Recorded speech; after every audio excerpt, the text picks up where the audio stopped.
Para quem não me conhece, eu sou Ângela Bocara e hoje estamos aqui para a gente conversar, né, com o Dr. Joel Abdala, que acabou de entrar e está preparado para a cirurgia, pelo visto. A coisa E vai aí, longe aqui. Boa doutor? noite. Boa noite, tudo bem, Angela? Tudo bem? Primeiro, obrigado pelo convite. Me sinto muito honrado. Estou aqui no centro cirúrgico, não consegui ainda ir embora, ainda tem alguns procedimentos por aqui, mas está tudo sob controle. Desculpa a minha vestimenta. Ah, imagina, que bom e que bom que você pôde estar conosco, É né? um prazer enorme. Falar um pouquinho sobre essas situações que nos desafiam, né, na nossa prática profissional. Então, tanto os médicos quanto os enfermeiros, né, cuidar de pessoas com deficiências cirúrgicas é algo que nos desafia, principalmente quando elas são muito grandes, né? E Sim. temos que, então, usar de uma série de recursos. Vou te apresentar então para o pessoal, né? Dr. Joel, ele é cirurgião plástico e trabalha diretamente com oncologia. É isso, né, doutor? Isso mesmo. E tem uma experiência vasta aí com reconstruções mamárias e várias outros tipos de reconstrução. Então, tem bastante experiência também com essas complicações que muitas vezes acontecem, né? Mesmo com todos os cuidados que nós temos, né? São várias as causas e condições que interferem para que uma deficiência aconteça, não é verdade? É verdade. A gente sabe que, né, assim, essa seara que a gente fala da oncologia, a gente vê que são pacientes que têm uma depaupeраção muito grande, tanto clínica Sim. quanto nutricional, e fatores críticos como radioterapia, como quimioterapia, também levam a um risco muito maior de deiscência. Então, hoje, a minha realidade, trabalhando com oncologia, é lidar com complicações, e complicações muitas vezes muito sérias. E isso faz com que a gente aprenda o que existe de melhor para usar, tanto em questão de materiais quanto em questão de material humano, que é o mais importante de tudo. Com certeza. E eu sei que tem algumas amigas do AC Camargo que são enfermeiras que trabalham aqui com a gente, as enfermeiras estomaterapeutas, que trabalham no grupo aqui, no grupo de curativos, que sem o trabalho delas eu não conseguiria fazer nada aqui. Porque muitas vezes a gente enfrenta umas touradas grandes, são feridas muito difíceis de fechar. Com certeza, imagino, imagino. Eu queria pedir para que, antes da gente falar das complicações, enfim, de tudo aquilo que a gente pode fazer, mas acho que a gente tem pessoas que são especialistas, outras não, né? Você conta para a gente o que é uma deiscência e como é que ela acontece, por que que ela acontece, enfim, só para a gente posicionar um pouquinho, se tiver gente que não é da área, né? Porque como é algo aberto, então só para o Uhum. pessoal se localizar aí, e depois a gente Perfeito. vai para as especificidades. Combinado, perfeito. Então, é uma ótima colocação, a gente entender realmente, acho que toda vez que a gente fala num tema, entender a definição. A deiscência, ela é uma abertura da incisão cirúrgica, seja em um plano ou vários planos, e ela pode ser uma deiscência parcial, que seria só uma abertura pequena, não da sutura, da linha de sutura toda, ou uma deiscência completa. E isso então traz um problema muito grande, porque a deiscência, ela geralmente está associada como causa ou efeito de uma possível infecção. Então essa é uma questão que a gente sempre pensa. A infecção, ela pode levar à deiscência. E também a deiscência pode ser a causa de uma infecção, porque ela abre uma porta de abertura para uma bactéria entrar de uma pele que teoricamente estava fechada. Então, as duas coisas elas sempre andam muito juntas. Quando eu penso em deiscência, automaticamente pipoca na minha cabeça a palavra infecção. Com certeza, Então, verdade. e a gente sabe que tem coisas que são muito importantes, o tipo de ferida que a gente está lidando. Então, por exemplo, uma ferida como eu faço, nessas feridas de mastectomias com silicone. São cirurgias que são consideradas limpas. Então, não existe na cirurgia, na própria abordagem, uma contaminação bacteriana, que é Uhum. uma pele sã, preparada adequadamente, que é diferente, por exemplo, de uma ferida de uma apendicectomia, que é quando o apêndice inflama, já é uma infecção, E para fazer a remoção do apêndice, você acaba tendo uma contaminação com bactérias na ferida. Então, aquela ferida passa a ser uma ferida contaminada.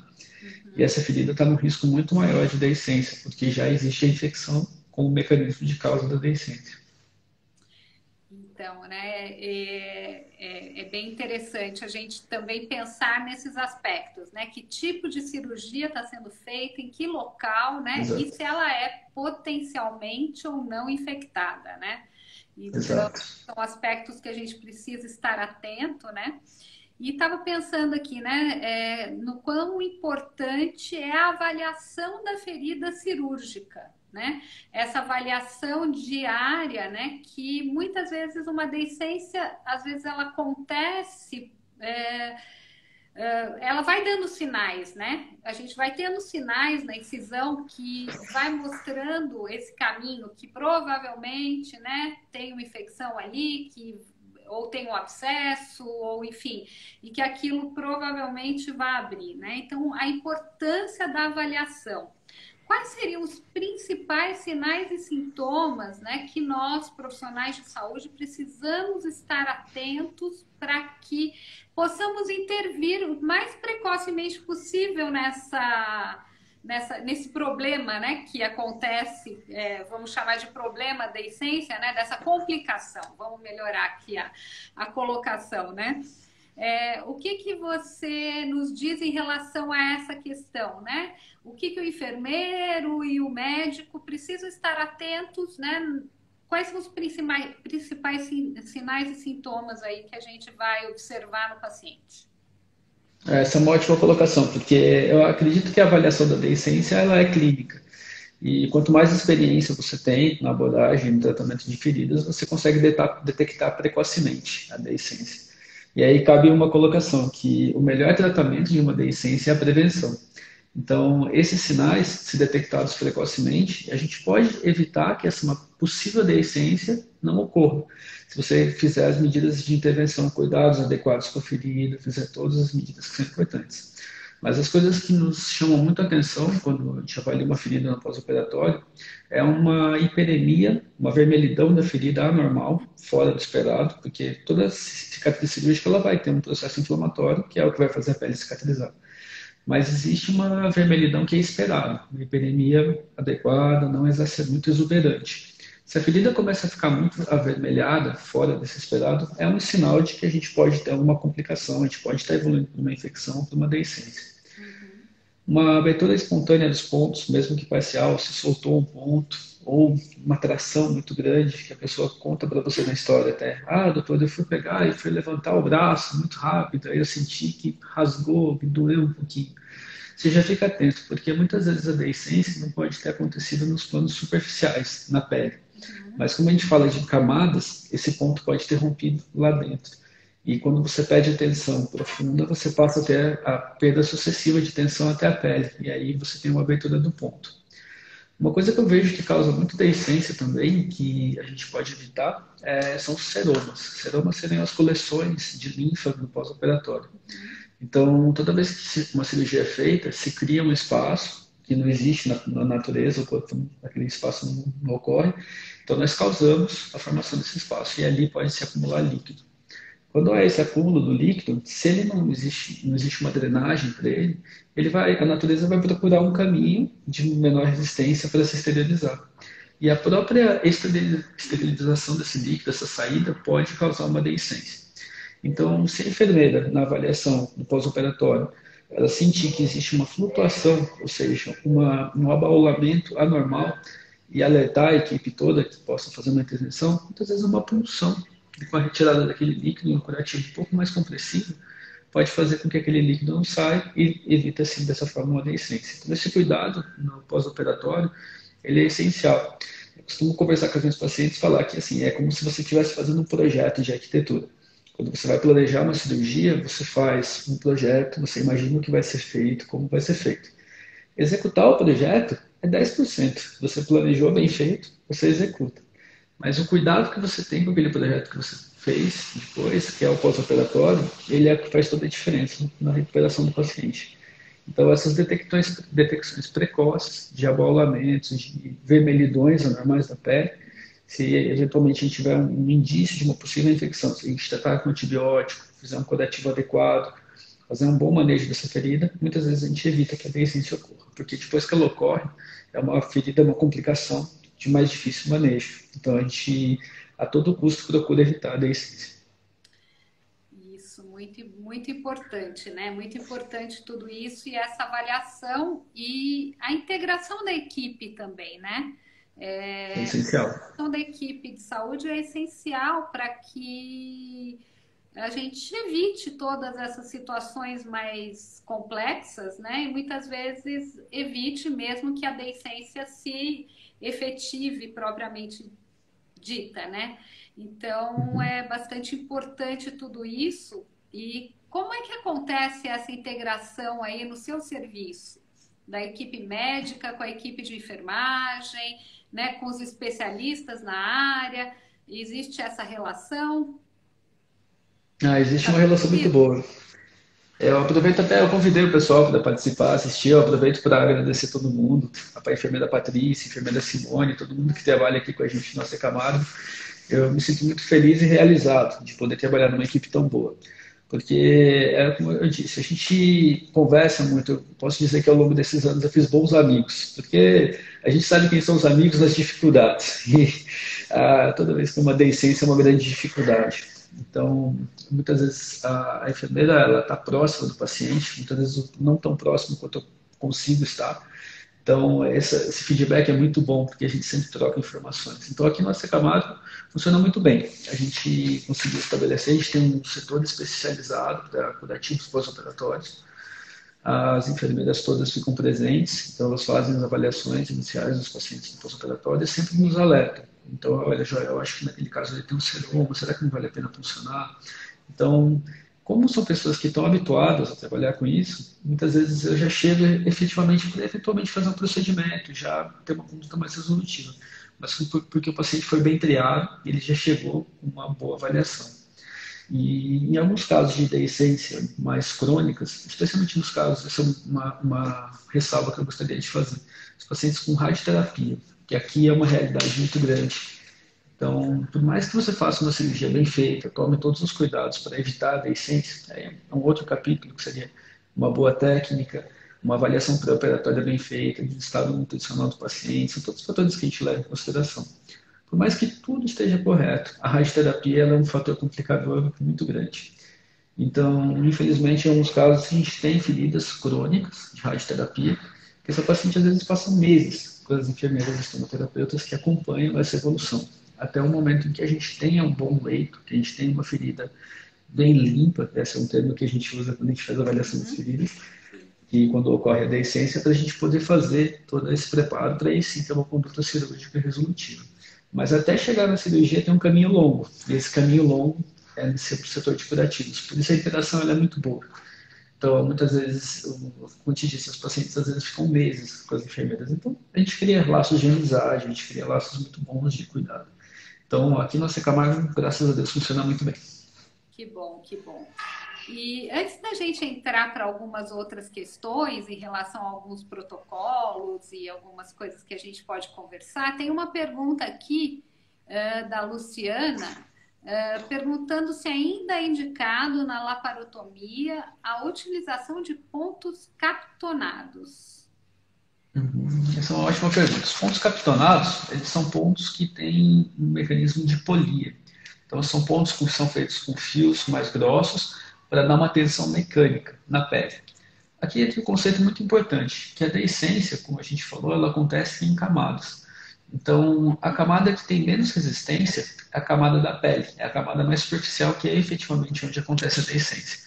Se você não tem uma boa sutura, uma sutura com uma tensão e um fio adequado nos planos profundos, ou seja, na musculatura, na poneurose, na gordura, até chegar na derme, na pele, se essa sutura embaixo ela não está resistente, se você der pontos, mesmo que você dê pontos capitonados na pele, eles não vão segurar a tensão, porque a ferida ela abre de dentro para fora. Então, os pontos capitonados têm indicação. Mas aí entra no primeiro ponto que eu gostaria de chamar a atenção, que é a tensão da ferida operatória. Nós sempre evitamos tensão. Então, mesmo na região abdominal, eu acho que se a gente precisar fazer um ponto capitonado, significa que alguma coisa não está boa lá dentro. Então a gente pode melhorar a técnica para que essa pele no exterior ela não precise dessa sutura capitonada. Isso é particularizado, em alguns casos a gente pode usar, não é errado, mas a gente evita ao máximo, porque por mais que você dê o ponto e ele segure momentaneamente, em algum momento aquela ferida vai abrir, porque a tensão por si só ela não é suficiente para segurar a ferida. Então, o ideal é que você realmente faça um trabalho, não que não seja bem feito, mas que você dê muita atenção nos planos mais profundos da sutura.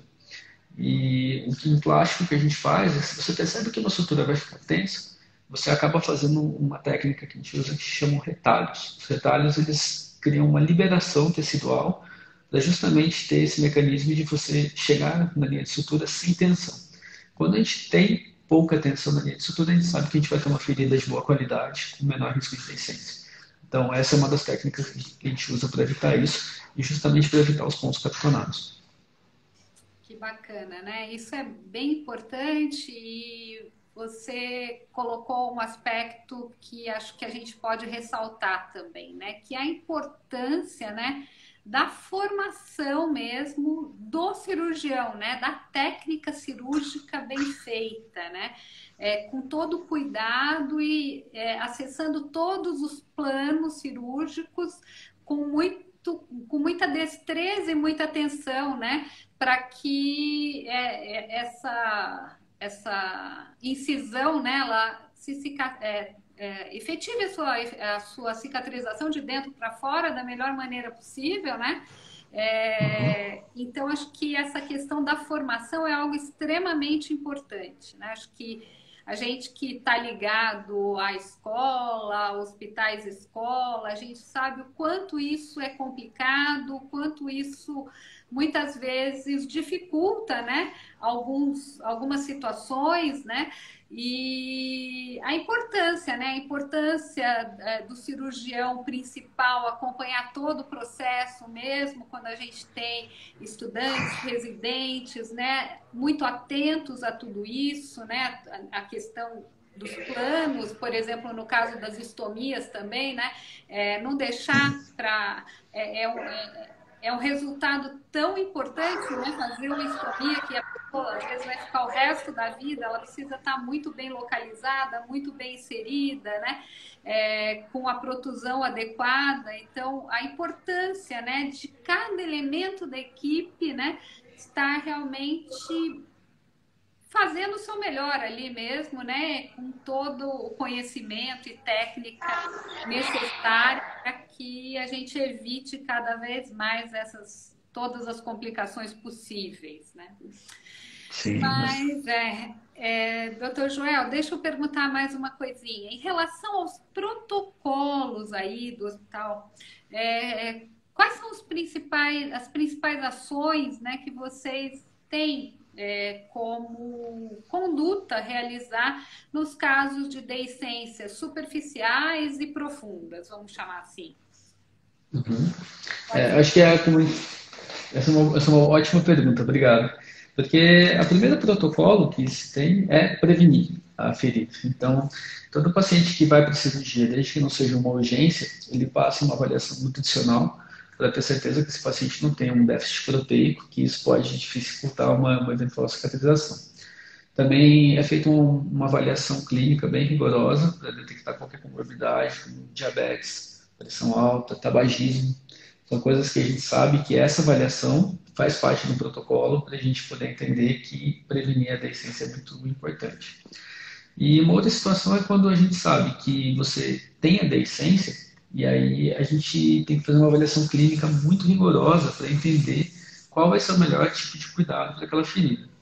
Então, a primeira etapa, acho que o primeiro braço desse protocolo seria a gente entender se é uma ferida, uma deiscência que está infectada ou uma deiscência que não está infectada. E uma coisa importante é definir se esse paciente vai ter um acompanhamento ambulatorial ou se ele vai ter um acompanhamento hospitalar. Se a gente vai internar esse paciente para cuidar dessa ferida para ele internar. E 90% das feridas a gente cuida ambulatorialmente. Eu acredito que isso só é possível porque a gente tem uma equipe multidisciplinar muito bem alinhada, muito bem afinada. Porque eu já tive a oportunidade de trabalhar em outros serviços, e os serviços que não tinham uma equipe multidisciplinar tão bem alinhada, Esses pacientes eles ficavam internados porque ele precisava de uma troca de curativo, precisava de uma avaliação mais rigorosa e isso não era possível com essa estrutura que a gente tinha. Então, toda vez que a gente lida com uma deiscência, essa análise ela é muito importante. Então, para prevenir, mas depois que ela acontece, a gente define qual o caminho que a gente vai seguir. Então, o primeiro protocolo é: aconteceu a deiscência, é a minha realidade, cirurgias de mama. Então, qual é a minha grande preocupação quando eu tenho uma deiscência, que me leva a internar ou não internar um paciente no protocolo que a gente segue? Se existe risco de exposição do implante. Porque se a pele abre, pode existir uma cobertura e uma abertura completa até planos profundos, até o plano da musculatura, sendo que o implante está abaixo dessa musculatura. A gente interna esse paciente para receber antibiótico, para fazer uma tentativa de salvar esse implante desde que não ocorra uma contaminação grosseira. Então, essa é uma primeira etapa. É diferente, por exemplo, de um protocolo de deiscência para cirurgia abdominal ou para cirurgias da urologia ou da ginecologia. Se você tem uma deiscência, você pode ter uma evisceração, que aí passa a ser, se você tem uma abertura da parede abdominal, você pode ter uma saída de órgãos para fora da pele. Isso é uma urgência, isso tem que ser abordado imediatamente. Só que esse protocolo, ele é um protocolo muito bem estabelecido para cada equipe. Então, a gente entende que cada prática cirúrgica ela vai ter necessidades, urgências e demandas diferentes. Mas, em linhas gerais, o grande grupo que a gente diferencia são feridas que são contornáveis ambulatorialmente, ou elas têm que ser internadas, ou se não é uma ferida infectada ou uma ferida limpa. Uma vez que a deficiência acontece, quem fica responsável pela indicação dos curativos, pelo manejo desses curativos aqui na instituição, é a enfermeira estomaterapeuta que está presente no grupo de curativo ambulatorial. A gente senta, caso a caso, a gente discute, a gente sobe, a gente vai lá, conversa, avalia junto, mas eu respeito sempre a indicação da enfermeira, ela define qual é o melhor cuidado, porque ela vai ver esse paciente a semana toda. Então, ela vai fazer curativo eventualmente todos os dias, de acordo com a demanda. Então, os protocolos são muito claros. Então, a ferida ela tem uma evolução instantânea, de um dia para o outro ela pode mudar. De repente, eu estou com um curativo não aderente, um curativo para manter o meio úmido, só que eu tenho muita fibrina naquela ferida. Então, eu preciso fazer um debridamento químico. Quem vai definir essa sutileza e essa finesse vai ser a enfermeira que está acompanhando o paciente. Então, os protocolos, eles acabam tendo um comportamento dinâmico, mas de acordo com a avaliação clínica. E aí é onde a gente consegue fazer a intervenção. Então, um exemplo. Eu tive uma deiscência de uma cirurgia de mama, em que eu não tenho silicone embaixo, não tenho uma prótese. Então, é uma ferida, uma pele que está aberta. Se aquela pele tem muita fibrina, a enfermeira vai conduzir com tratamentos debridantes até que aquela ferida esteja limpa e ela vai mencionar: Joel, a ferida está limpa, agora você já pode começar a pensar em levar essa paciente para o centro cirúrgico. Então, a gente se comunica muito. Então, pensando em protocolo, eu acho que o protocolo ele é extremamente útil, ele é muito bom. É que eu acredito que a avaliação clínica dinâmica e a comunicação entre a equipe, aí vem o valor da equipe multidisciplinar, é onde a gente consegue realmente fazer diferença no tratamento da ferida. Porque imagina, se eu prescrevo um curativo durante uma semana, mas não vejo esse paciente, ele volta depois, às vezes eu perdi o timing de tomar uma conduta cirúrgica e tirar aquele paciente do desconforto, que eventualmente o procedimento cirúrgico de fechar aquela ferida já teria aliviado aquele sofrimento há bastante tempo. Então, eu particularmente prefiro trabalhar dessa forma, mas porque eu estou numa estrutura que me permite isso. Mas eu acho que cada instituição, de acordo com a realidade que ela vive e com o tipo de ferida que se cuidam, acho que cada instituição adotar um protocolo é muito útil, uma vez que talvez essa estrutura tão boa quanto a gente tem aqui não esteja disponível. Mas eu acho que a experiência da equipe de enfermagem, a experiência da equipe médica que está assistindo vai fazer toda a diferença no cuidado.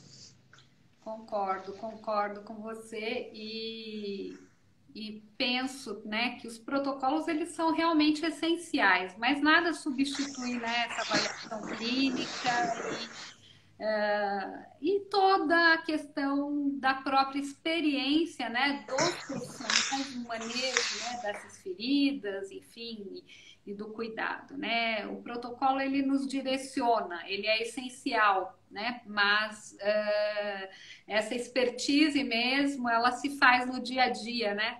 Então, com certeza, você é uma pessoa privilegiada, né, de ter uma equipe de enfermeiros especialistas e de médicos maravilhosos aí, com técnicas excelentes. Então, vocês têm um time aí de excelência, que maravilha.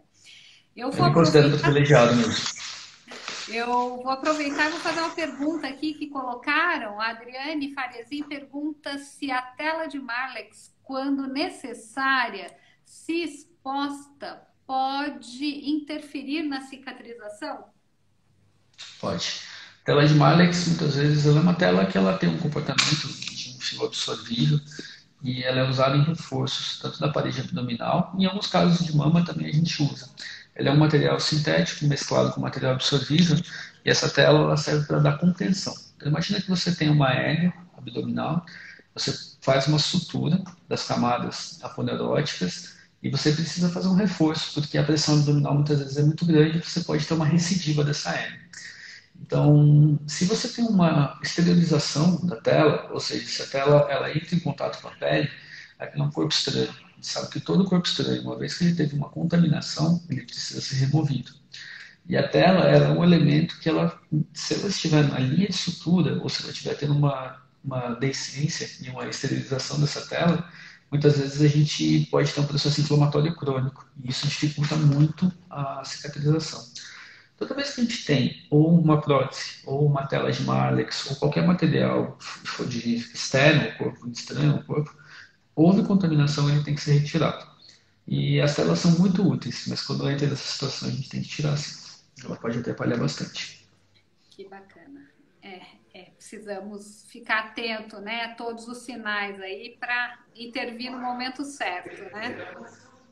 Um detalhe com relação à tela é interessante porque naquele princípio de tirar as tensões em camadas profundas, a função da tela é justamente essa, tirar a pressão e a tensão de uma forma profunda para que você tenha menos tensão na camada superficial e dessa forma ter um risco menor de deiscência. Então, em alguns casos, a tela é essencial, mas quando ela tem essa contaminação, ela tem algum problema, ela passa a ser um problema e ela não ajuda mais. Entendi, muito obrigada. Em relação aos tratamentos utilizados, né, no cuidado da pessoa, da ferida, né, da deiscência, conta um pouquinho para a gente da experiência com a pressão negativa, quando vocês indicam, se indicam ou não indicam, em que momento usam. Conta um pouquinho para a gente como vocês fazem isso aí na instituição, por A favor. pressão negativa é o nosso xodó. Ela é o carro-chefe de uma ferida. Eu acho que a gente fala em momentos que dividiram os tratamentos. Quando a pressão negativa chegou, ela foi realmente um divisor de águas. Eu acho que dá para a gente dividir em feridas, as feridas antes da pressão negativa e depois da pressão negativa. Eu acho que eu não estou exagerando quando eu falo isso, porque a pressão negativa ela tem muitos benefícios. Então, quando a gente lida com feridas com radioterapia, essas feridas que são mais complexas, ou as feridas de muita extensão, e que para eu fechar uma ferida dessa, qualquer centímetro, qualquer diminuição de bordas que eu tiver, vai ser uma utilidade muito grande. Eu acho que a ferida, a pressão negativa, ela vem para fazer diferença. Então, aí entra uma questão muito importante. Então, o paciente que ele tem uma ferida muito extensa, a pressão negativa, eu gosto muito da modalidade com o paciente internado. Quando tem que internar esse paciente, eu deixo esse paciente com aquela bomba maior, mais robusta, porque a ferida muitas vezes é secretiva. A própria secreção dificulta o fechamento da ferida. Então, esse timing de usar a ferida, a pressão negativa, ele é muito importante. Mas também você tem que saber a hora de parar a pressão negativa, porque a pressão negativa ela pode estabilizar e muitas vezes você começa a ter um tecido de hipergranulação, ou seja, o corpo está reagindo, mas aquela reação ela passa a ser prejudicial, ela começa a te criar um problema em vez de te ajudar a fechar aquela ferida. Então, hoje, na minha realidade, a gente usa muito a pressão negativa. E eu acho que ainda é menos do que a gente deveria usar, porque a gente consegue estimular muito as feridas e fazer elas reagirem de uma forma muito intensa. Pegando um gancho um pouco da pressão negativa, vou te falar um pouquinho mais sobre isso, mas uma coisa que mudou muito a evolução das feridas foram os enxertos de gordura, de tecido adiposo.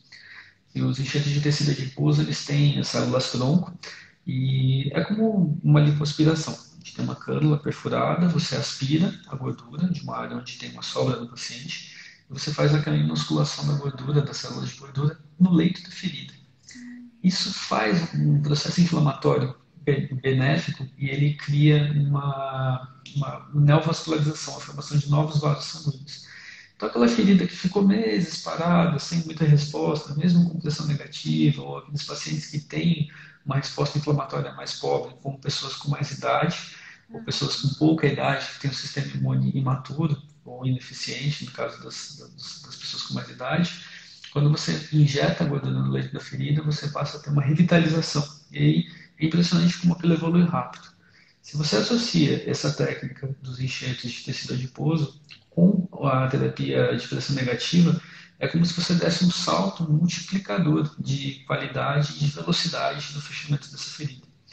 Então, a terapia de pressão negativa é muito útil nesses momentos em que a gente, sabendo o momento de colocar, e eu acredito que quanto mais precoce você detectar, mais rápido você colocar a pressão negativa, melhor, porque você vai fazer uma contenção da abertura das bordas, porque a pressão negativa ela faz uma contração, ela faz a ferida fechar.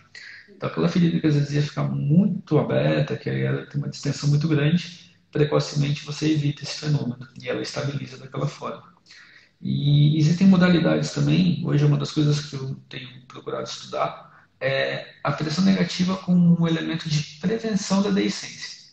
Porque toda vez que eu faço uma incisão cirúrgica, eu cortei os vasos sanguíneos que estão ali. Aí vem aquela questão da técnica que a gente falou. O cirurgião que ele é delicado, ele usa pouco bisturi elétrico, que tem o efeito térmico, então ele só queima os vasos que precisam ser queimados, delicadeza com os tecidos, tudo isso faz com que esses tecidos fiquem preservados. Mas se você entender que a cirurgia ela é um processo de secção, você corta os vasos, você vai ter bordas da ferida que elas vão ter pouca vascularização. Por isso que a deiscência acontece. Se você tem um tabagista, uma pessoa que é diabética, uma pessoa que tem um problema de cicatrização, os vasos sanguíneos eles já são muito escassos ali naquela borda. Então, quando você coloca a pressão negativa, imagina um mecanismo de sucção puxando o sangue para as bordas da ferida. Quando você faz isso, você leva o sangue onde ele tem que estar. Então, você induz um processo inflamatório e aí você passa a ter uma reação inflamatória mais adequada. Então, existem indícios muito fortes de que a pressão negativa de forma profilática diminui a incidência de deiscência. Então, é por isso que eu me considero um entusiasta da pressão negativa, porque eu vejo o benefício dele no momento em que a ferida ocorreu e hoje algumas perspectivas muito interessantes de você prevenir a deiscência com uso precoce. Assim, no momento que você acabou a cirurgia, já aplicar um curativo de pressão negativa. Tenho experiências muito boas com isso, em pacientes com radioterapia, em pacientes com diabetes, hipertensão, pacientes que já têm um estado importante de obesidade, muitas vezes, em pacientes com fizeram aquela cirurgia bariátrica, perdendo muito peso, esses pacientes têm uma cicatrização mais pobre por conta de desnutrição. Nesses casos, a gente usa a pressão negativa justamente de forma profilática para prevenir a deiscência. E a ferida vai muito bem. Então, existem indícios muito fortes. E Acho que esse é um momento da ciência que a gente está, dessa pesquisa. muito interessante, muito interessante. Mas eu fico pensando aqui, você está falando, eu estou pensando aqui na questão do custo disso, né? E na questão do sistema de saúde, o convênio, enfim, seja lá qual for a forma que vai ter que reembolsar o hospital e tudo mais, né? É, como é que isso já é difícil da gente usar na deiscência, né? Eu estou pensando como é que a gente vai conseguir trazer isso como prevenção, que seria, né, tendo resultados efetivos é bárbaro, principalmente quando a gente tem indicações corretas, né? Sei lá, o obeso, enfim, situações que assim, a chance de ter uma deiscência é quase que, sei lá, mais de 50%, né, em função das condições, né, desse indivíduo. A minha única questão, eu fico fiquei aqui na minha cabeça, mas e aí, como é que a gente vai conseguir pagar isso, né? Bom, mas esse não é nosso tema, né? Não é nosso tema de hoje, tudo bem, deixa isso para uma outra discussão, mas eu fiquei com isso na cabeça, né? Como é que a gente vai conseguir? Claro que você está numa instituição que é de ensino também, tem as pesquisas e tudo mais, né? Mas até que a gente consiga colocar tudo isso na prática, né? fica aí É um sonho, o né? nosso sonho, né, de poder dar o melhor, né, para todas as pessoas sempre, né? Mas o quanto, né, é difícil a gente conseguir introduzir essas tecnologias de mais alto custo, né?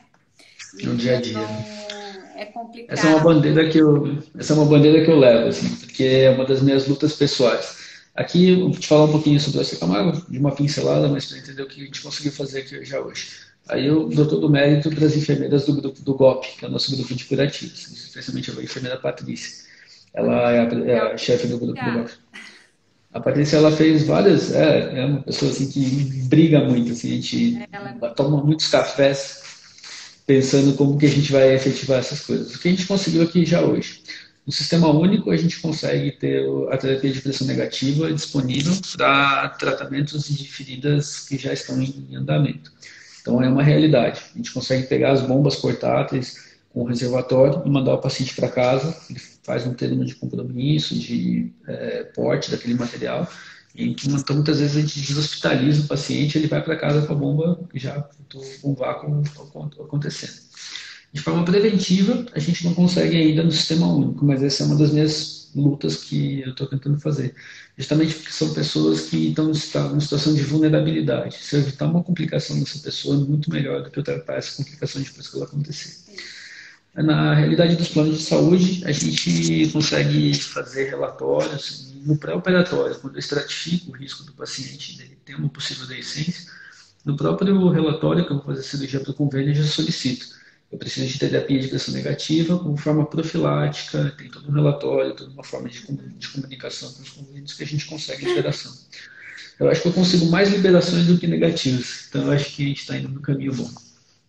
que bom saber disso, né? E vamos divulgar isso tudo, né? Eu acho que temos que escrever tudo isso cada vez mais para que essas coisas possam virar protocolos mesmo, né? Institucionalizados para que cada vez a gente tenha menos problemas. Eu tenho mais uma perguntinha aqui. Eu tenho uma pergunta sobre após a enxertia, e eu não sei se essa pergunta tem a ver lá com a questão da gordura, não sei se é isso, mas é que tá assim. Após essa enxertia, que cuidados devemos ter com o leito da ferida? Então, eu estou achando que deve ser aquela hora que você falou das células Encher de de gordura, né? fibrose. Estou achando que é isso. E temos uma outra perguntando sobre o uso de cintas cirúrgicas e sutiãs cirúrgicos para evitar complicações no pós-operatório, se você indica ou não.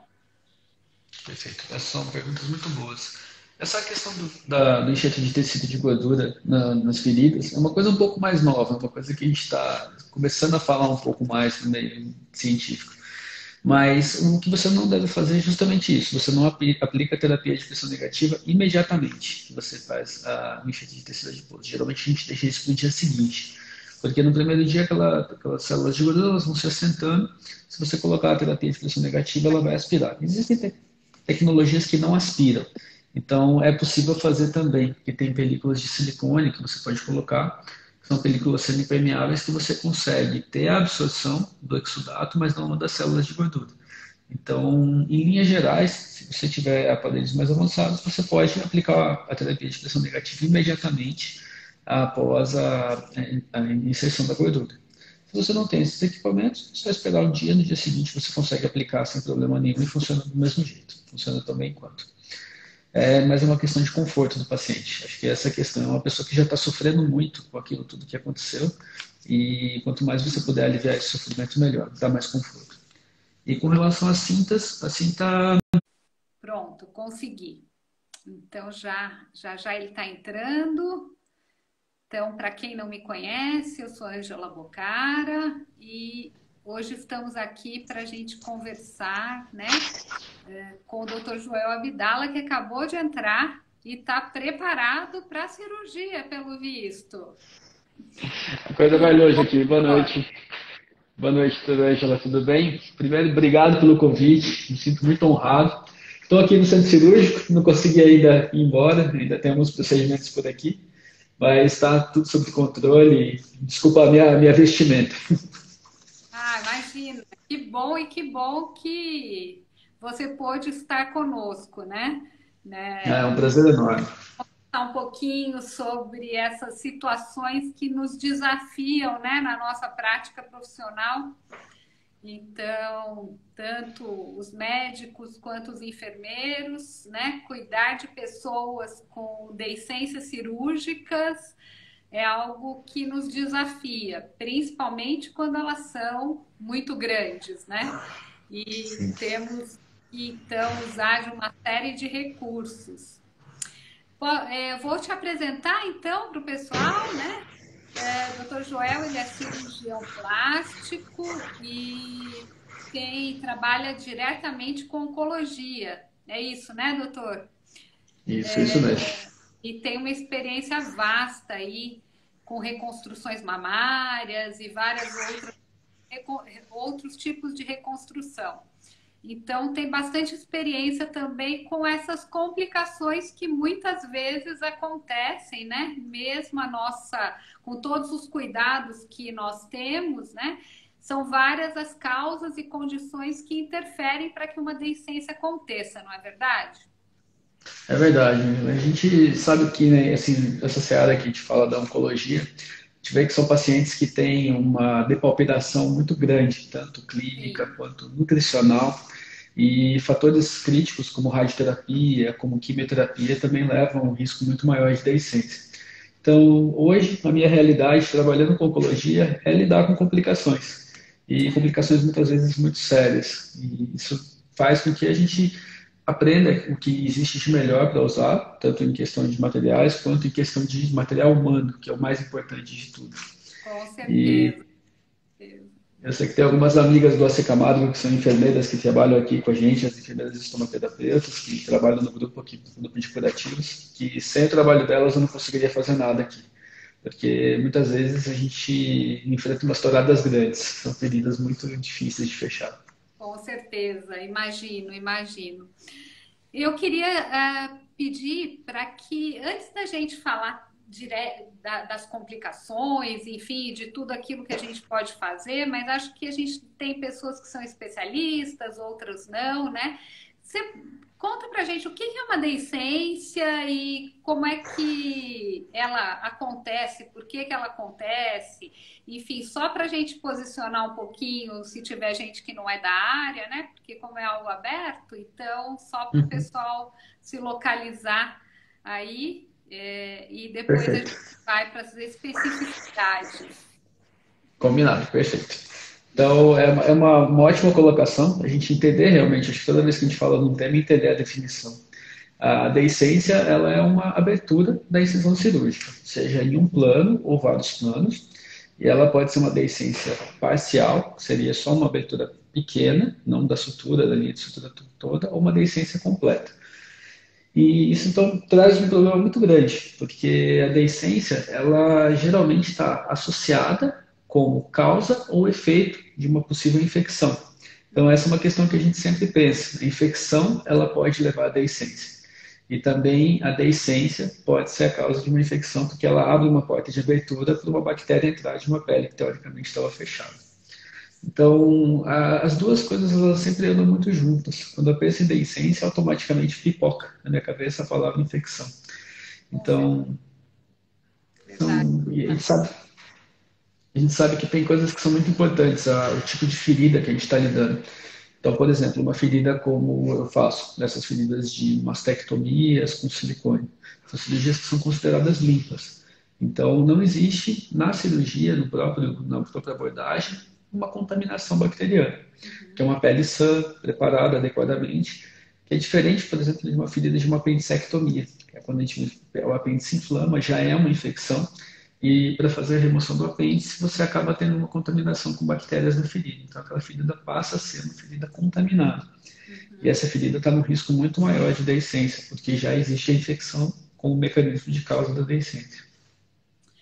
Então, né, é bem interessante a gente também pensar nesses aspectos, né? Que tipo de cirurgia está sendo feita, em que local, né? E Exato. se ela é potencialmente ou não infectada, né?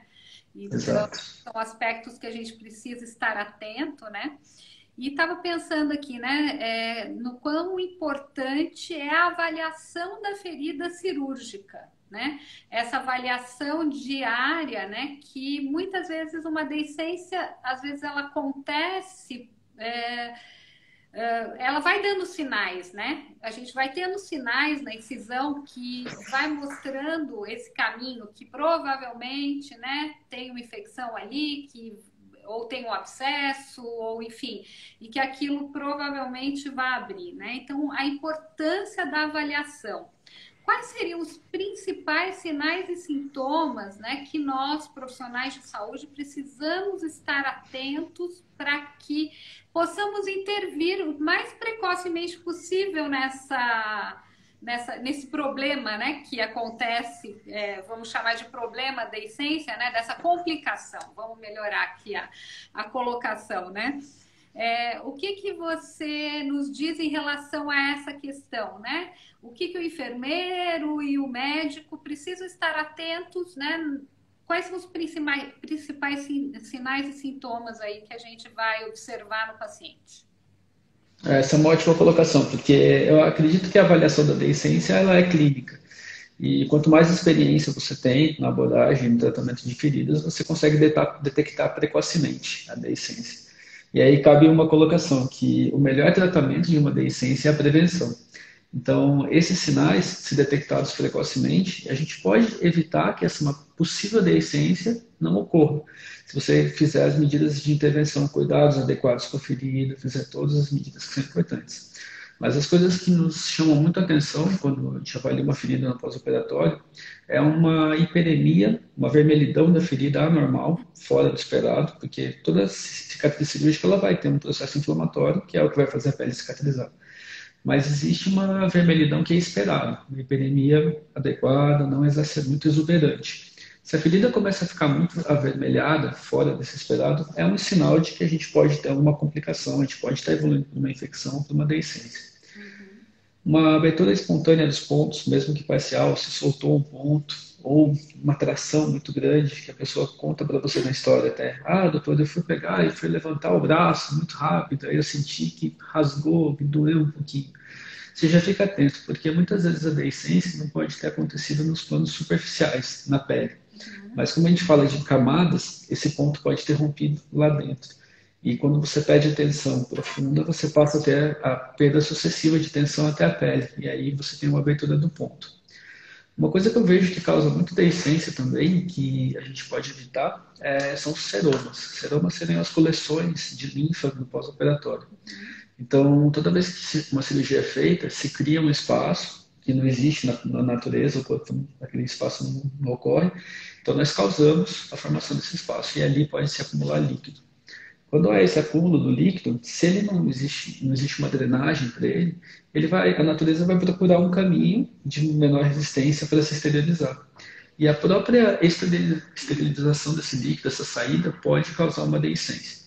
Então, se a enfermeira, na avaliação do pós-operatório, ela sentir que existe uma flutuação, ou seja, um abaulamento anormal, e alertar a equipe toda que possa fazer uma intervenção, muitas vezes uma punção com a retirada daquele líquido, um curativo um pouco mais compressivo, pode fazer com que aquele líquido não saia e evita, assim, dessa forma, uma deiscência. Então, esse cuidado no pós-operatório, ele é essencial.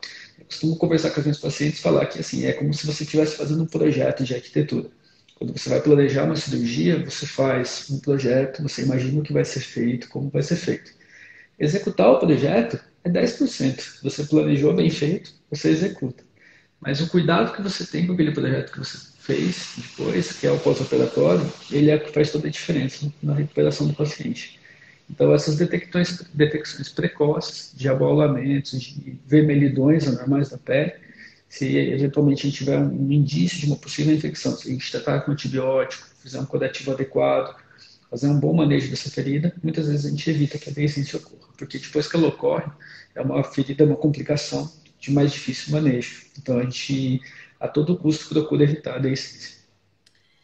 Isso, muito, muito importante, né? Muito importante tudo isso e essa avaliação e a integração da equipe também, né?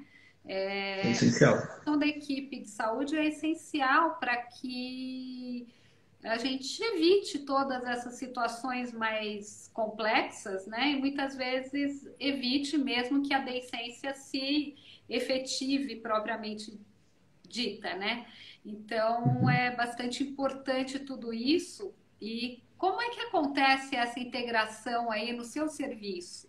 Da equipe médica com a equipe de enfermagem, né, com os especialistas na área? Existe essa relação? Existe Tá uma relação muito tranquilo? boa. Eu aproveito até, eu convidei o pessoal para participar, assistir, eu aproveito para agradecer todo mundo, a enfermeira Patrícia, a enfermeira Simone, todo mundo que trabalha aqui com a gente no Nossa Camargo.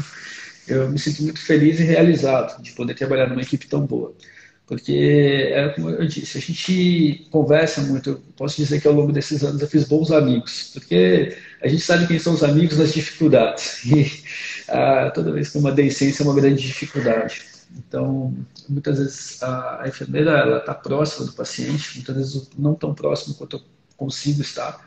Então, esse feedback é muito bom, porque a gente sempre troca informações. Então, aqui no Camargo funciona muito bem. A gente conseguiu estabelecer, a gente tem um setor especializado para curativos pós-operatórios. As enfermeiras todas ficam presentes, então elas fazem as avaliações iniciais dos pacientes pós-operatório e sempre nos alertam. Então, olha, Joel, eu acho que naquele caso ele tem um seroma, será que não vale a pena funcionar? Então, como são pessoas que estão habituadas a trabalhar com isso, muitas vezes eu já chego efetivamente para eventualmente fazer um procedimento, já ter uma conduta mais resolutiva. Mas porque o paciente foi bem triado, ele já chegou com uma boa avaliação. E em alguns casos de deiscência mais crônicas, especialmente nos casos, essa é uma ressalva que eu gostaria de fazer, os pacientes com radioterapia, que aqui é uma realidade muito grande.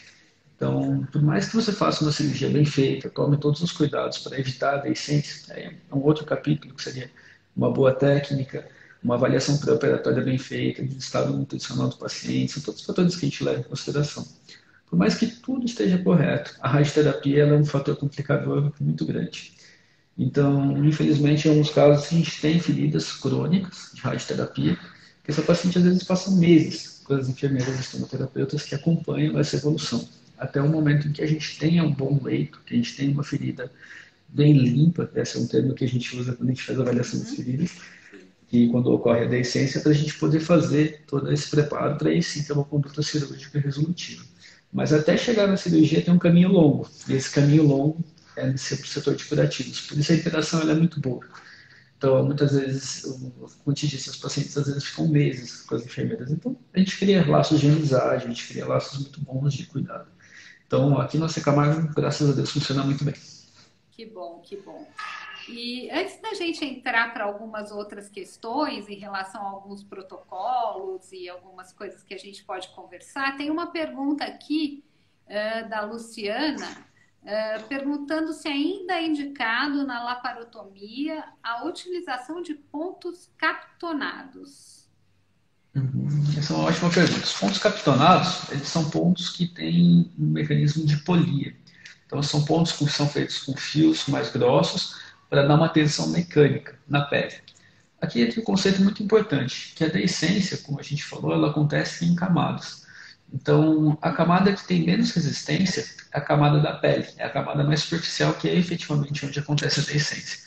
Se você não tem uma boa sutura, uma sutura com uma tensão e um fio adequado nos planos profundos, ou seja, na musculatura, na ponerose, na gordura, até chegar na derme, na pele, se essa sutura embaixo ela não está resistente, se você der pontos, mesmo que você dê pontos capitonados na pele, eles não vão segurar a tensão, porque a ferida ela abre de dentro para fora. Então, os pontos capitonados têm indicação, mas aí entra no primeiro ponto que eu gostaria de chamar a atenção, que é a tensão da ferida operatória. Nós sempre evitamos tensão. Então, mesmo na região abdominal, eu acho que se a gente precisar fazer um ponto capitonado, significa que alguma coisa não está boa lá dentro. Então, a gente pode melhorar a técnica para que essa pele, no exterior, ela não precise dessa sutura capitonada. Isso é particularizado, em alguns casos a gente pode usar, não é errado, mas a gente evita ao máximo, porque por mais que você dê o ponto e ele segure momentaneamente, em algum momento aquela ferida vai abrir, porque a tensão por si só ela não é suficiente para segurar a ferida. Então, o ideal é que você realmente faça um trabalho, não que não seja bem feito, mas que você dê muita atenção nos planos mais profundos da sutura. E o que em plástico que a gente faz é, se você percebe que uma sutura vai ficar tensa, você acaba fazendo uma técnica que a gente usa que chamam retalhos. Os retalhos, eles criam uma liberação tecidual para justamente ter esse mecanismo de você chegar na linha de sutura sem tensão. Quando a gente tem pouca tensão na linha de sutura, a gente sabe que a gente vai ter uma ferida de boa qualidade, com menor risco de deiscência. Então, essa é uma das técnicas que a gente usa para evitar isso, e justamente para evitar os pontos capitonados. Que bacana, né? Isso é bem importante e você colocou um aspecto que acho que a gente pode ressaltar também, né? Que é a importância, né, da formação mesmo do cirurgião, né? Da técnica cirúrgica bem feita, né? Com todo o cuidado e acessando todos os planos cirúrgicos com com muita destreza e muita atenção, né? Para que essa incisão, né, ela efetive a sua cicatrização de dentro para fora da melhor maneira possível, né? Uhum. Então, acho que essa questão da formação é algo extremamente importante, né? Acho que a gente que está ligado à escola, hospitais escola, a gente sabe o quanto isso é complicado, o quanto isso muitas vezes dificulta, né, algumas situações, né, e a importância, né, a importância do cirurgião principal acompanhar todo o processo, mesmo quando a gente tem estudantes, residentes, né, muito atentos a tudo isso, né, a questão dos planos, por exemplo, no caso das estomias também, né, não deixar para é um resultado tão importante, né? Fazer uma estomia que a pessoa às vezes vai ficar o resto da vida, ela precisa estar muito bem localizada, muito bem inserida, né? Com a protusão adequada. Então, a importância, né, de cada elemento da equipe, né, estar realmente fazendo o seu melhor ali mesmo, né? Com todo o conhecimento e técnica necessária para que a gente evite cada vez mais todas as complicações possíveis, né? Sim, Mas, doutor Joel, deixa eu perguntar mais uma coisinha. Em relação aos protocolos aí do hospital, quais são as principais ações, né, que vocês têm como conduta a realizar nos casos de deiscências superficiais e profundas, vamos chamar assim? Pode acho que essa é uma ótima pergunta, obrigado. Porque o primeiro protocolo que se tem é prevenir a ferida. Então, todo paciente que vai para a cirurgia, desde que não seja uma urgência, ele passa uma avaliação nutricional para ter certeza que esse paciente não tem um déficit proteico, que isso pode dificultar uma eventual cicatrização. Também é feita uma avaliação clínica bem rigorosa para detectar qualquer comorbidade, como diabetes, pressão alta, tabagismo. São coisas que a gente sabe que essa avaliação faz parte do protocolo para a gente poder entender que prevenir a deiscência é muito importante. E uma outra situação é quando a gente sabe que você tem a deiscência e aí a gente tem que fazer uma avaliação clínica muito rigorosa para entender qual vai ser o melhor tipo de cuidado para aquela ferida. Então, a primeira etapa, acho que o primeiro braço desse protocolo seria a gente entender se é uma ferida, uma deiscência que está infectada ou uma deiscência que não está infectada. E uma coisa importante é definir se esse paciente vai ter um acompanhamento ambulatorial ou se ele vai ter um acompanhamento hospitalar. Se a gente vai internar esse paciente para cuidar dessa ferida para ele internar. E 90% das feridas a gente cuida ambulatorialmente, eu acho. Eu acredito que isso só é possível porque a gente tem uma equipe multidisciplinar muito bem alinhada, muito bem afinada. Porque eu já tive a oportunidade de trabalhar em outros serviços, e os serviços que não tinham uma equipe multidisciplinar tão bem alinhada, esses pacientes eles ficavam internados porque ele precisava de uma troca de curativo, precisava de uma avaliação mais rigorosa, e isso não era possível com essa estrutura que a gente tinha. Então, toda vez que a gente lida com uma deiscência, essa análise é muito importante. Então, para prevenir, mas depois que ela acontece, a gente define qual o caminho que a gente vai seguir. Então, o primeiro protocolo aconteceu a deiscência. A minha realidade, cirurgias de mama. Então, qual é a minha grande preocupação quando eu tenho uma deiscência, que me leva a internar ou não internar um paciente no protocolo que a gente segue? Se existe risco de exposição no implante. Porque se a pele abre, E pode existir uma cobertura e uma abertura completa até planos profundos, até o plano da musculatura, sendo que o implante está abaixo dessa musculatura. A gente interna esse paciente para receber antibiótico, para fazer uma tentativa de salvar esse implante desde que não ocorra uma contaminação grosseira. Então, essa é uma primeira etapa. É diferente, por exemplo, de um protocolo de deiscência para cirurgia abdominal ou para cirurgias da urologia ou da ginecologia. Se você tem uma deiscência, você pode ter uma evisceração, que aí passa a ser, se você tem uma abertura da parede abdominal, você pode ter uma saída de órgãos para fora da pele. Isso é uma urgência, isso tem que ser abordado imediatamente. Só que esse protocolo, ele é um protocolo muito bem estabelecido para cada equipe. Então, a gente entende que cada prática cirúrgica ela vai ter necessidades, urgências e demandas diferentes. Mas, em linhas gerais, o grande grupo que a gente diferencia são feridas que são contornáveis ambulatorialmente, ou elas têm que ser internadas, ou se não é uma ferida infectada, uma ferida limpa. Uma vez que a deiscência acontece, quem fica responsável pela indicação dos curativos, pelo manejo desses curativos aqui na instituição, é a enfermeira estomaterapeuta que está presente no grupo de curativo ambulatorial. A gente senta, caso a caso, a gente discute, a gente sobe, a gente vai lá, conversa, avalia junto, mas eu respeito sempre a indicação da enfermeira, ela define qual é o melhor cuidado, porque ela vai ver esse paciente a semana toda. Então, ela vai fazer curativo eventualmente todos os dias, de acordo com a demanda. Então, os protocolos são muito claros. Então, a ferida ela tem uma evolução instantânea, de um dia para o outro ela pode mudar. De repente, eu estou com um curativo não aderente, um curativo para manter o meio úmido, só que eu tenho muita fibrina naquela ferida. Então, eu preciso fazer um debridamento químico. Quem vai definir essa sutileza e essa finesse vai ser a enfermeira que está acompanhando o paciente. Então, os protocolos, eles acabam tendo um comportamento dinâmico, mas de acordo com a avaliação clínica. E aí é onde a gente consegue fazer intervenção. Então, um exemplo. Eu tive uma deiscência de uma cirurgia de mama, em que eu não tenho silicone embaixo, não tenho uma prótese. Então, é uma ferida, uma pele que está aberta.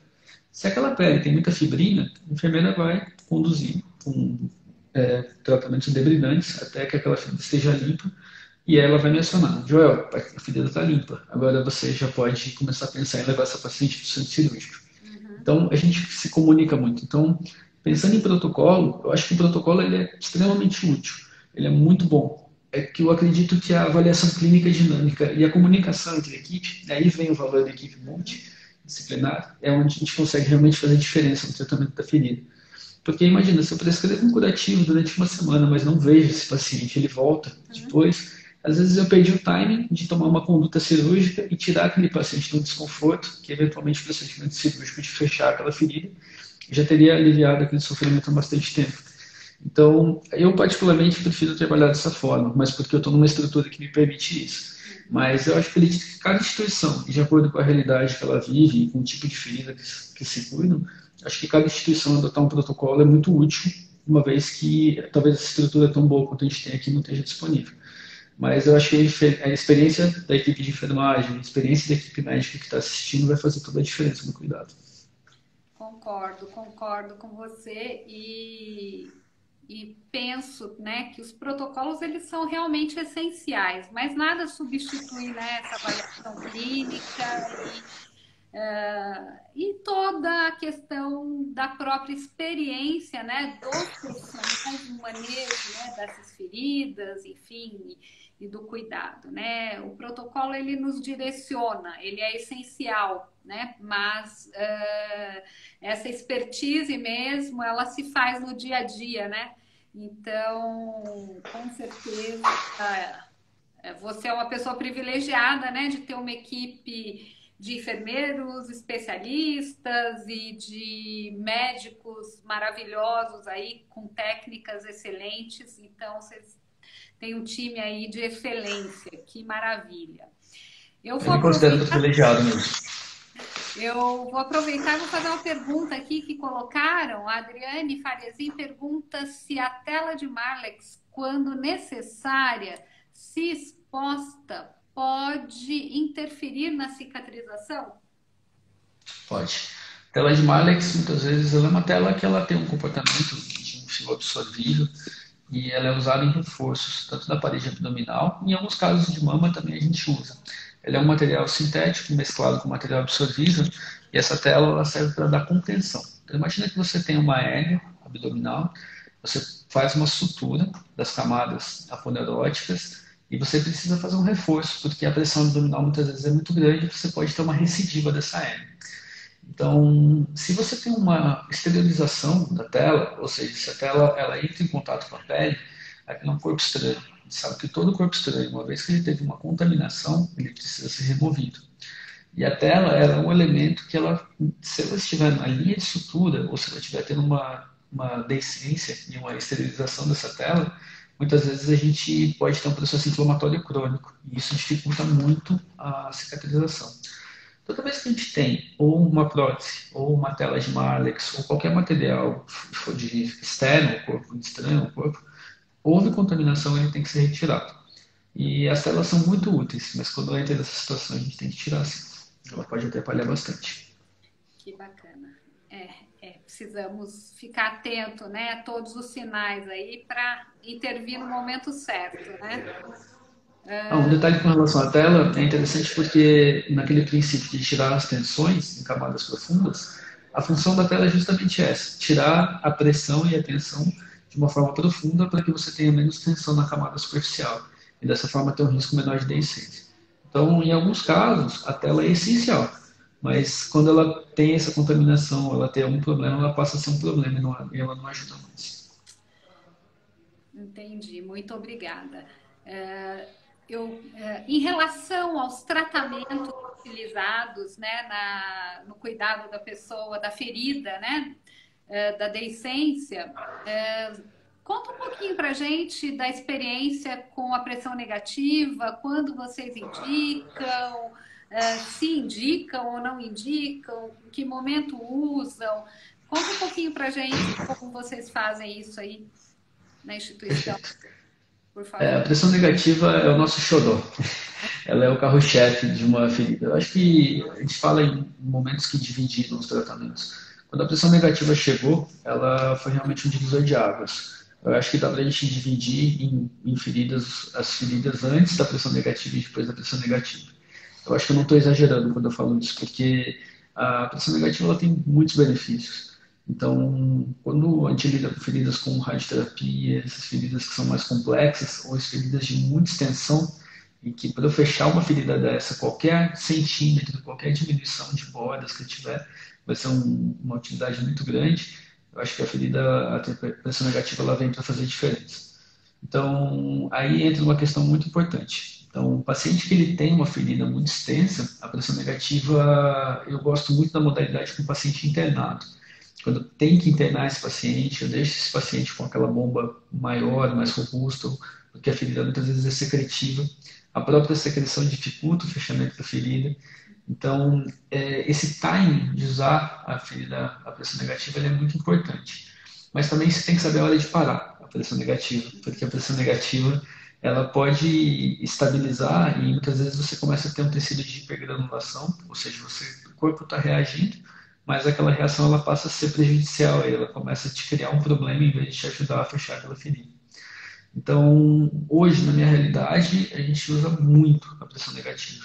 E eu acho que ainda é menos do que a gente deveria usar, porque a gente consegue estimular muito as feridas e fazê-las reagirem de uma forma muito intensa. Pegando um gancho um pouco da pressão negativa, vou te falar um pouquinho mais sobre isso, mas uma coisa que mudou muito a evolução das feridas foram os enxertos de gordura, de tecido adiposo. E os enxertos de tecido adiposo, eles têm as células tronco e é como uma lipoaspiração. A gente tem uma cânula perfurada, você aspira a gordura de uma área onde tem uma sobra do paciente e você faz aquela inosculação da gordura, das células de gordura, no leito da ferida. Isso faz um processo inflamatório benéfico e ele cria uma neovascularização, a formação de novos vasos sanguíneos.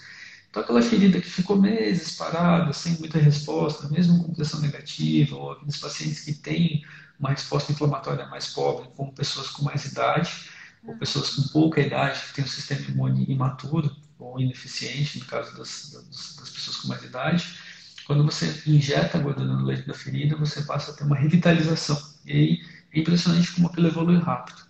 Se você associa essa técnica dos enxertos de tecido adiposo com a terapia de pressão negativa, é como se você desse um salto multiplicador de qualidade e de velocidade no fechamento dessa ferida. Então, a terapia de pressão negativa ela é muito útil nesses momentos em que a gente, sabendo o momento de colocar, e eu acredito que quanto mais precoce você detectar, mais rápido você colocar a pressão negativa, melhor, porque você vai fazer uma contenção da abertura das bordas, porque a pressão negativa ela faz uma contração, ela faz a ferida fechar. Então, aquela ferida que às vezes ia ficar muito aberta, que aí ela tem uma distensão muito grande, precocemente você evita esse fenômeno e ela estabiliza daquela forma. E existem modalidades também, hoje é uma das coisas que eu tenho procurado estudar, é a pressão negativa como um elemento de prevenção da deiscência. Porque toda vez que eu faço uma incisão cirúrgica, eu cortei os vasos sanguíneos que estão ali. Aí vem aquela questão da técnica que a gente falou. O cirurgião que ele é delicado, que ele usa pouco, bisturi elétrico, que tem um efeito térmico, então ele só queima os vasos que precisam ser queimados, delicadeza com os tecidos, tudo isso faz com que esses tecidos fiquem preservados. Mas se você entender que a cirurgia ela é um processo de secção, você corta os vasos, você vai ter bordas da ferida que elas vão ter pouca vascularização. Por isso que a deiscência acontece. Se você tem um tabagista, uma pessoa que é diabética, uma pessoa que tem um problema de cicatrização, os vasos sanguíneos eles já são muito escassos ali naquela borda. Então, quando você coloca a pressão negativa, imagina um mecanismo de sucção puxando o sangue para as bordas da ferida. Quando você faz isso, você leva o sangue onde ele tem que estar. Então, você induz um processo inflamatório e aí você passa a ter uma reação inflamatória mais adequada. Então, existem indícios muito fortes de que a pressão negativa de forma profilática diminui a incidência de deiscência.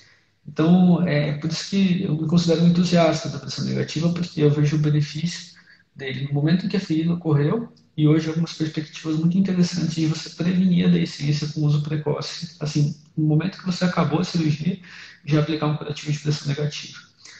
Tenho experiências muito boas com isso, em pacientes com radioterapia, em pacientes com diabetes, hipertensão, pacientes que já têm um estado importante de obesidade, muitas vezes, em pacientes com fizeram aquela cirurgia bariátrica, perdendo muito peso, esses pacientes têm uma cicatrização mais pobre por conta de desnutrição. Nesses casos, a gente usa a pressão negativa justamente de forma profilática para prevenir a deiscência. E a ferida vai muito bem. Então, existem indícios muito fortes. E Acho que esse é um momento da ciência que a gente está, dessa pesquisa. muito interessante, muito interessante. Mas eu fico pensando aqui, você está falando, eu estou pensando aqui na questão do custo disso, né? E na questão do sistema de saúde, o convênio, enfim, seja lá qual for a forma que vai ter que reembolsar o hospital e tudo mais, né?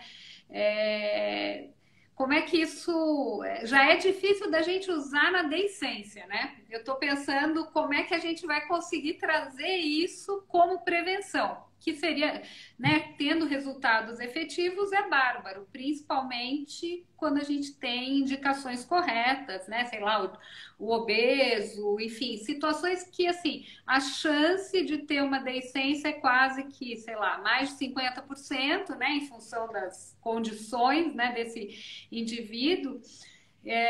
A minha única questão, eu fico fiquei aqui na minha cabeça, mas e aí, como é que a gente vai conseguir pagar isso, né? Bom, mas esse não é nosso tema, né? Não é nosso tema de hoje, tudo bem, deixa isso para uma outra discussão, mas eu fiquei com isso na cabeça, né? Como é que a gente vai conseguir? Claro que você está numa instituição que é de ensino também, tem as pesquisas e tudo mais, né? Mas até que a gente consiga colocar tudo isso na prática, né? Fica aí É um o sonho, né? nosso sonho, né? De poder dar o melhor, né? Para todas as pessoas sempre, né? Mas o quanto, né? É difícil a gente conseguir introduzir essas tecnologias de mais alto custo, né? No dia a dia. Então, é Essa é uma complicado. bandeira essa é uma bandeira que eu levo, assim, porque é uma das minhas lutas pessoais. Aqui, eu vou te falar um pouquinho sobre essa Camargo, de uma pincelada, mas para entender o que a gente conseguiu fazer aqui já hoje. Aí eu dou todo o mérito para as enfermeiras do grupo do GOP, que é o nosso grupo de curativos, especialmente a enfermeira Patrícia. Ela é a chefe do grupo do GOP. A Patrícia, ela fez várias, é uma pessoa assim que briga muito, assim, a gente Ela é toma muitos cafés. pensando como que a gente vai efetivar essas coisas. O que a gente conseguiu aqui já hoje? No sistema único, a gente consegue ter a terapia de pressão negativa disponível para tratamentos de feridas que já estão em andamento. Então, é uma realidade. A gente consegue pegar as bombas portáteis com o reservatório e mandar o paciente para casa. Ele faz um termo de compromisso, de porte daquele material. E, então, muitas vezes a gente deshospitaliza o paciente, ele vai para casa com a bomba já com o vácuo acontecendo. De forma preventiva, a gente não consegue ainda no sistema único, mas essa é uma das minhas lutas que eu estou tentando fazer. Justamente porque são pessoas que estão em situação de vulnerabilidade. Se eu evitar uma complicação dessa pessoa, é muito melhor do que eu tratar essa complicação depois que ela acontecer. Na realidade dos planos de saúde, a gente consegue fazer relatórios no pré-operatório, quando eu estratifico o risco do paciente dele ter uma possível deiscência.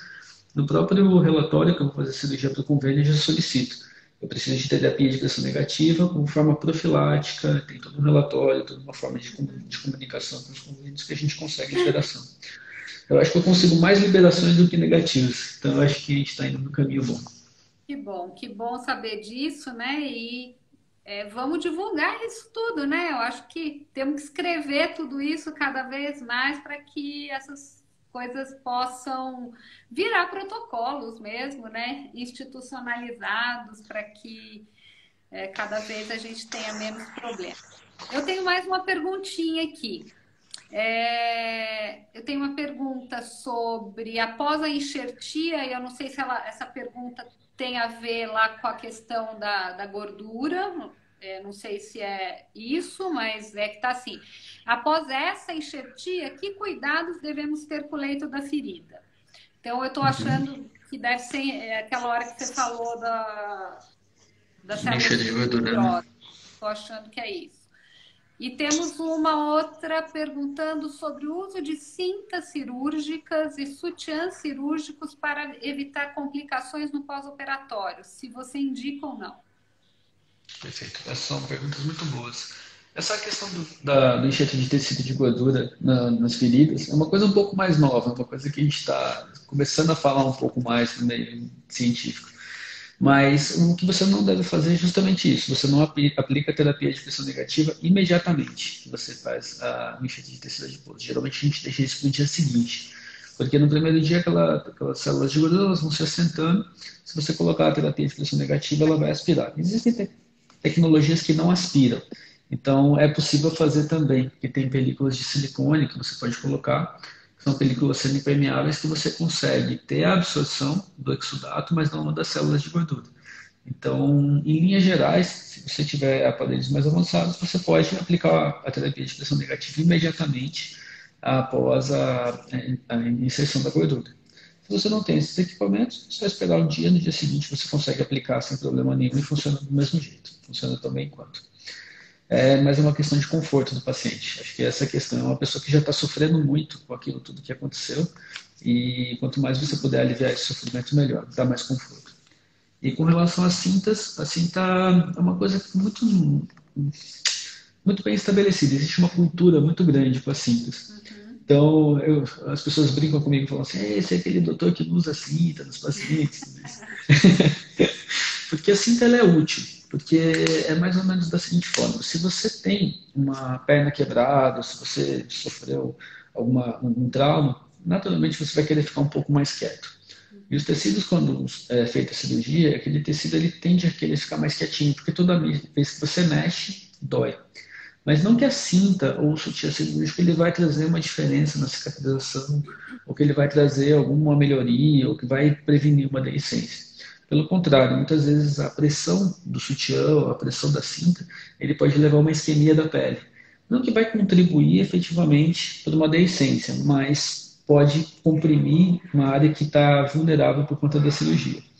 Então, de uma forma bem genérica, seria assim: as cintas e os sutiãs eles têm um efeito de conforto, pela imobilidade que eles causam.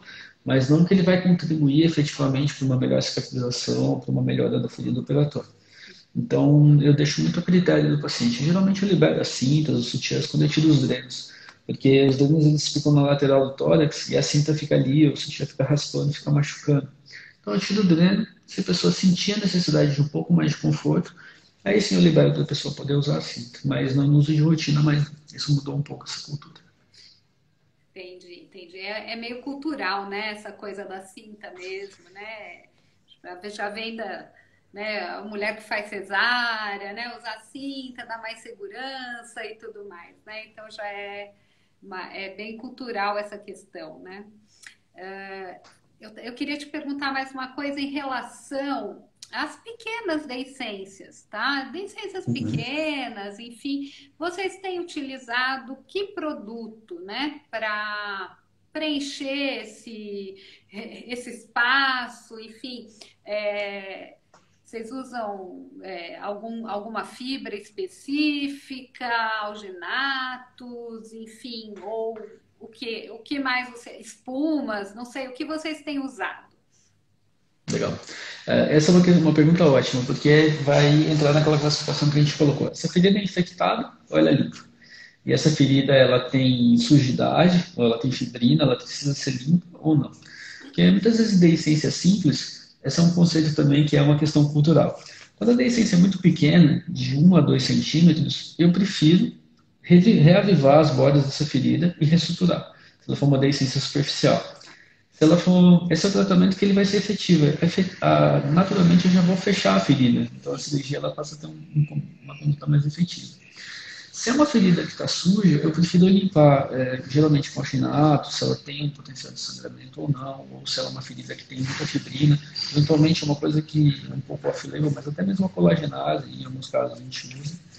Gosto muito, falando um pouquinho, não tenho um conflito de interesse, mas a questão do pólipo, eu acho que é uma ferida, uma questão que não é aderente, então ele fica no fundo da ferida, então ele permite que ocorra uma epitelização. As esponjas também todas que são absorvíveis, os hidrogéis. Eu acredito que se você tem esses materiais à sua disposição, o uso deles é muito útil, justamente para você ter controle sobre a ferida e passar a ter um meio favorável para a cicatrização. Mas, em linhas gerais, pequenas deiscências. A minha primeira opção é reestrutura. Então, eu prefiro levar. As bordas, Fazemos reestruturar, né? a estrutura. Eu tenho mais uma pergunta aqui, que estão perguntando em quais lesões especificamente os enxertos de gordura são indicados. Essa é uma ótima pergunta. Os enxertos de gordura eles são indicados em todas as feridas. Então, isso é uma questão que a gente não tem limitação, não tem contraindicação, o enxerto de tecido adiposo. Porque como o benefício dele é um benefício de induzir uma neovascularização, a gente pode sim criar um meio mais favorável para ter uma vascularização mais exuberante e promover uma cicatrização.